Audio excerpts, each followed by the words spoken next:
Accommodations. Accommodations are the supports and supplementary aids students need to improve academic performance and increase access to the curriculum. Let's be specific then with our accommodations. I'll start if that's okay.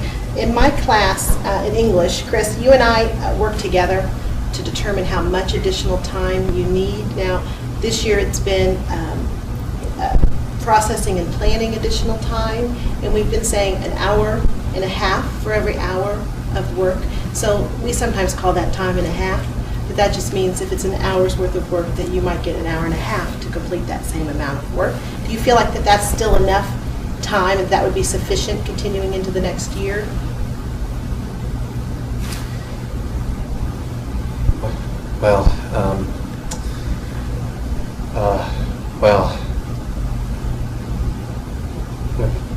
Let's take it up to 30 minutes, if not, like, give extra time.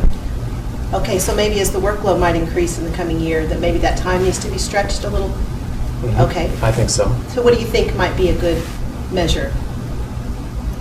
I think a good measure would be to, like, probably finish a written work in an hour. Okay, so maybe we'd say then for every an hour of work time that you might request 2 hours of work time. Does that sound like what you're trying to say? Okay. That's what I mean. Okay, excellent, excellent. And then the other thing I have down is that now, you know, as we start, we keep saying self-advocacy, trying to get you to ask for help before we approach you. And we've, I think, said that maybe we'll start now with the nonverbal cue of you, Chris, taking your pencil or pen and placing it on your desk, and that would be a sign to me or to your other teachers that you might be needing a little help. I understand. Okay, great. Having defined the classroom accommodations, let's move into participation in the state assessment.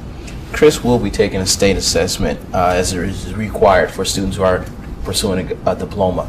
And with him already having the accommodation set aside for extended time in a classroom setting, we're going to continue to use that accommodation when it goes to taking that state required assessment as well, to the maximum amount of time available for that.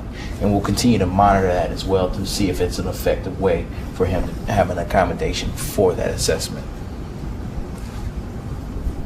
And I don't see that there would be any other appropriate accommodations to add. Are you all comfortable with that? Having agreed that Chris is going to participate in the state assessment and having defined the accommodations, are there any other questions that we have at this point? I just want to make sure I understand the additional time. Is that for in the classroom as well as the testing, and is it all of his classes? The accommodation will cover both classroom setting as well as the maximum amount of time available, accommodating him on a test as well, on a state assessment.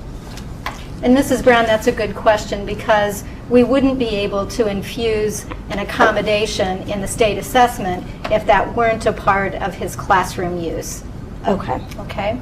When we think about his LRE, his least restrictive environment, we've defined, Chris, that you're going to be in general education classes for all of your day.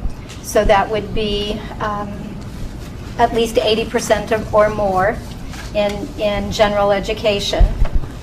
Well, we've had our draft IEP in front of us for this case conference, and I know we've been busy discussing and documenting. And what our teacher of record is going to be able to do is to make sure that all of those pieces are reflected in the document. And Mrs. Brown and Chris, you're going to be receiving a copy of our agreed upon annual case conference today. So if there are no other questions, I'd like to thank all of you for your very hard work, and we can be adjourned.